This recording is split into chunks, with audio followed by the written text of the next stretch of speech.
How's it going, guys? Um, guys, I hate saying that's such a generic word, isn't it? Like everybody says guys. Like even if it's a woman's channel, like they're calling the women guys, but they're not guys. They're women. But yeah, unless we come up with a new way of introducing a new word that hasn't existed yet, we'll say that broskies or call these broskies. But anyway, besides the point, yeah.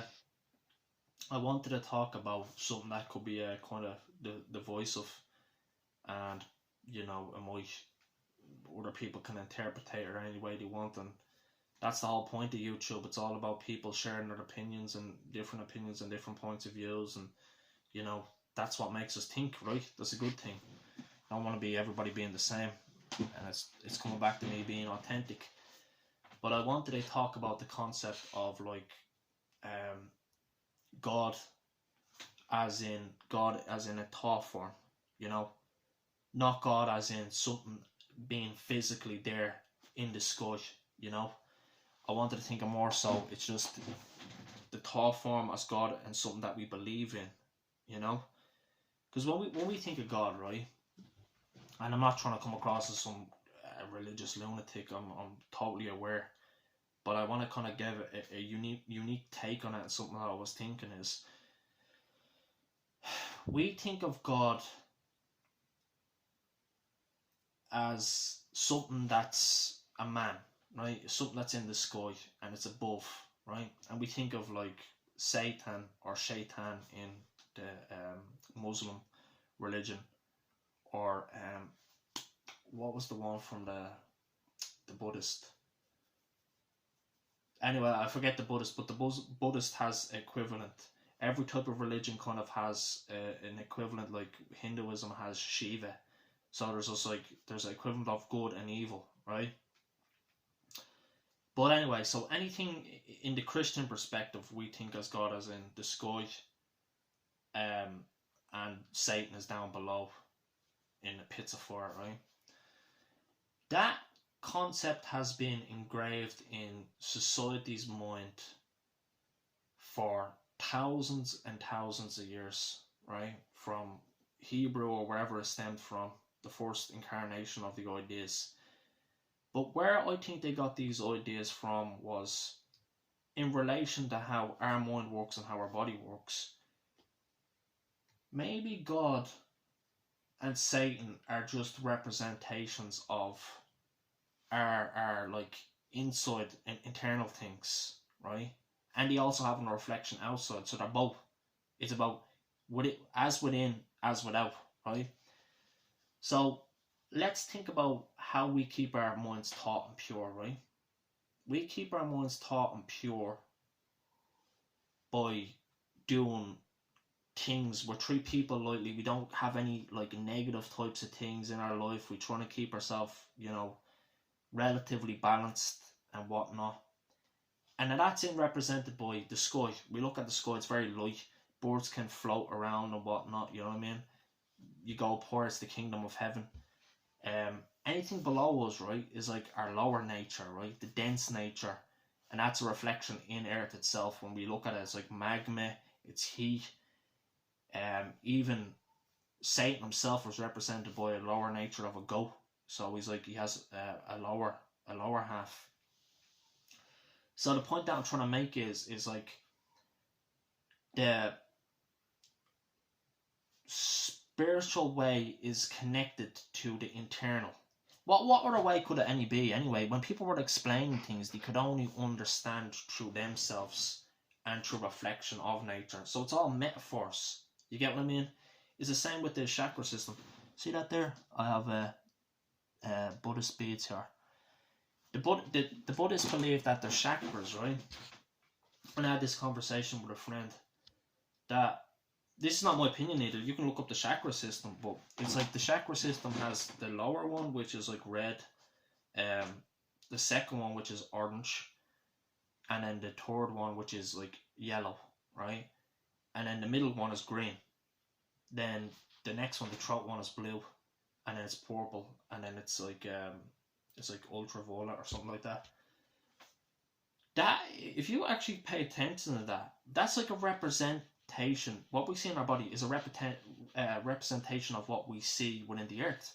If you go down into the earth, like the reddest is magma. As you go higher up, there's fire, right? As you go higher up, the yellow could represent another part. But then the interesting one is in the middle ground is earth, which is represented by green, trace, life. And as you go up, blue, the sky. What's above earth? The sky. And as you go higher up and you go past the sphere, it sort of gets a bit more darker and purple. So that's like represented by your crown chakra that they believe in Buddhism, you know. But yeah, how it ties into the concept of God. Before I went on a tangent there, you're gonna have to kind of forgive me because I'm kind of like piecing all these ideas together as I go along. Is the mere idea of believing in a God, even if he's not real, the idea of believing in a God is what's going to keep us in place.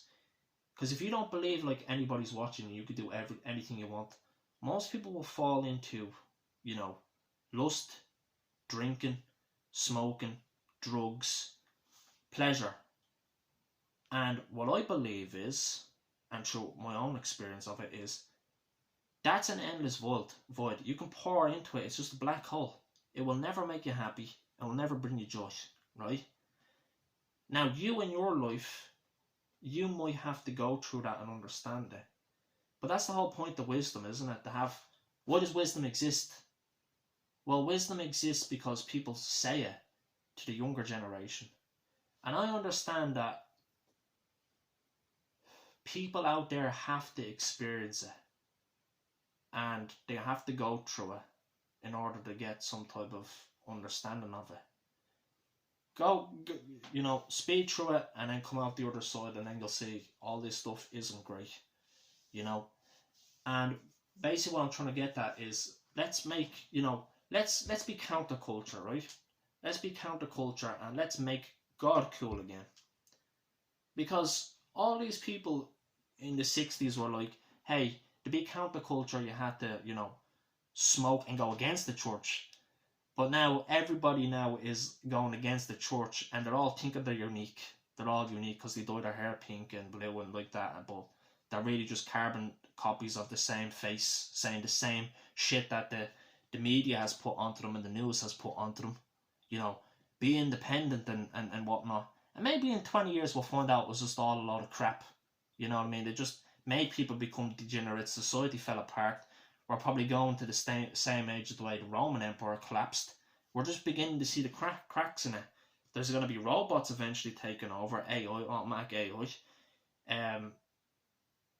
And there's going to be people like getting married to like robotic girlfriends and sex dolls and all that. And, I find that insane.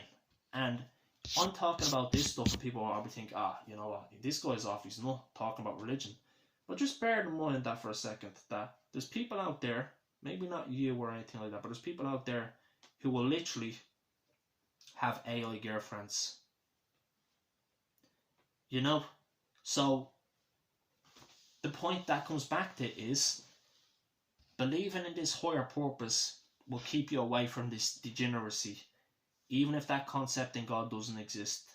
Because if we're left to our own devices, we're just going to participate in drugs, drink, and all these types of things.